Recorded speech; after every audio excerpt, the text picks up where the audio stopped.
2010 में एक शिष्या ने उस पर रेप का आरोप लगाया। तहकीकात के बाद 2019 में गुजरात पुलिस ने कहा कि उसके आश्रम में बच्चों को किडनैप करके रखा जाता है। इसके बाद पुलिस ने छापा मारकर 2 लोगों को गिरफ्तार किया। फिर इसके बाद 2019 में नित्यानंद देश छोड़कर भाग गया। दिसंबर 2019 में उसने कैलासा नाम से अपना एक अलग द्वीप बसाने और इसे अलग देश का दर्जा मिलने का दावा किया था। हालांकि अब इस द्वीप या देश को किसी देश ने मान्यता नहीं दी है।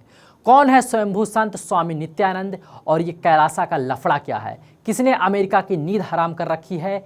हमारे सीनियर तो ये भी बता रहे हैं कि ये भारत से भागा हुआ एक भगोड़ा है। और ये अति सुंदर कन्या विजय प्रिया कौन है? नमस्कार, मैं शोएब सलमानी। आज सुनाएंगे कैलासा की कहानी, क्योंकि आप देख रहे हैं दुनिया भर। मीडिया रिपोर्ट्स की माने तो नित्यानंद का जन्म 1 जनवरी 1978 को तमिलनाडु में हुआ था। दावा किया जाता है कि 12 साल की उम्र में ही उसने रामकृष्ण मठ में शिक्षा लेना शुरू कर दिया। 2003 में उसने अपना पहला आश्रम बेंगलुरु के पास खोला। फिर और कई आश्रमों की स्थापना की। 2010 में जब एक अश्लील सीडी सामने आई तो नित्यानंद लाइमलाइट में आया। बताया जाता है कि ये वीडियो वो एक एक्ट्रेस के साथ आपत्तिजनक हालत में था। इस मामले में उस पर केस भी दर्ज हुआ। फिर उसे गिरफ्तार किया गया, लेकिन जमानत पर रिहा हो गया। फिर 2010 में तब सनसनी फैली जब अमेरिका की एक महिला ने नित्यानंद पर रेप का आरोप लगाया। महिला का दावा था कि उसने धर्म के नाम पर सालों तक उसका शोषण किया। फिर महिला ने बेंगलुरु में केस दर्ज कराया था। 2018 में ट्रायल भी शुरू हुआ, मगर नित्यानंद कभी कोर्ट के सामने पेश नहीं हुआ। कुछ रिपोर्ट्स के मुताबिक 2012 में नित्यानंद पर एक बार फिर रेप का आरोप लगा। फिर उसे जेल भेज दिया गया। हालांकि यहां से वो फरार हो गया था, फिर सरेंडर भी किया। इसके बाद 2019 में नित्यानंद पर 2 लड़कियों के किडनैपिंग का आरोप लगा। मामला दर्ज हुआ था। नित्यानंद के भारत से फरार होने के कई सारे रिकॉर्ड्स सामने आए। सूत्रों की माने तो 2018 में ही उसका पासपोर्ट एक्सपायर हो गया था। तो अब सवाल ये उठता है, क्या नित्यानंद जाली पासपोर्ट के जरिए देश से भाग गया? बता दें कि भारत में उस समय कई केस दर्ज थे, लेकिन वो सुनवाई में पेश नहीं होता था। ऐसा भी माना जाता है कि नित्यानंद नेपाल के जरिए इक्वाडोर भागा था। रिपोर्ट्स के मुताबिक 2019 में गुजरात पुलिस ने हाई कोर्ट में कहा था कि नित्यानंद देश छोड़कर भाग गया है। नित्यानंद की तकलीफें उस वक्त बढ़ गई जब गुजरात के एक कपल ने उनकी 2 बेटियों की किडनैपिंग का आरोप लगाते हुए हाई कोर्ट में याचिका दायर की थी। याचिका में नित्यानंद पर जबरन बंधक बनाकर रखने का आरोप लगाया गया। उनकी कस्टडी मांगी थी। हालांकि बाद में लड़कियों ने माता पिता के साथ जाने से मना कर दिया था।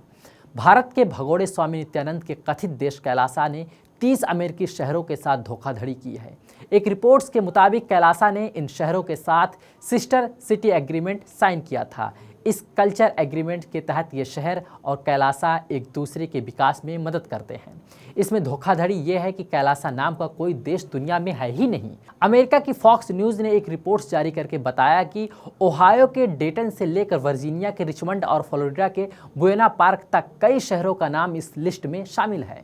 खुद कैलासा की वेबसाइट पर इन सभी शहरों के साथ हुए समझौते के बारे में लिखा गया है। बता दें कि नित्यानंद ने 2019 में दावा किया था कि उसने कैलासा नाम का एक देश बसाया है।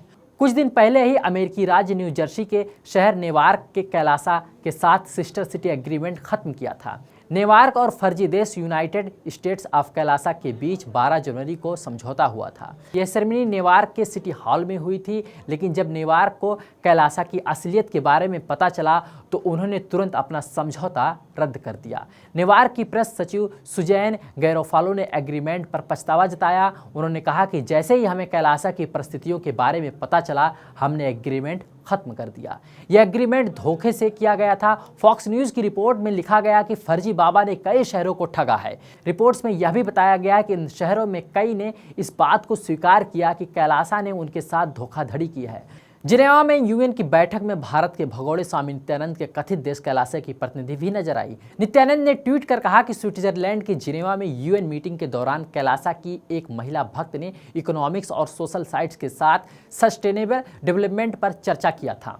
कैलासा की प्रतिनिधि नित्यानंद की तरह ही पारंपरिक कपड़ों और ज्वेलरी में नजर आई हैं। ये पूरी स्टोरी आपको कैसी लगी? कमेंट बॉक्स में आप अपनी राय ज़रूर दें। अगर आप फेसबुक पर सुन रहे हैं तो हमारे पेज को फॉलो करें, लाइक करें। अगर आप हमें यूट्यूब पे सुन रहे हैं तो हमारे चैनल को सब्सक्राइब ज़रूर करें।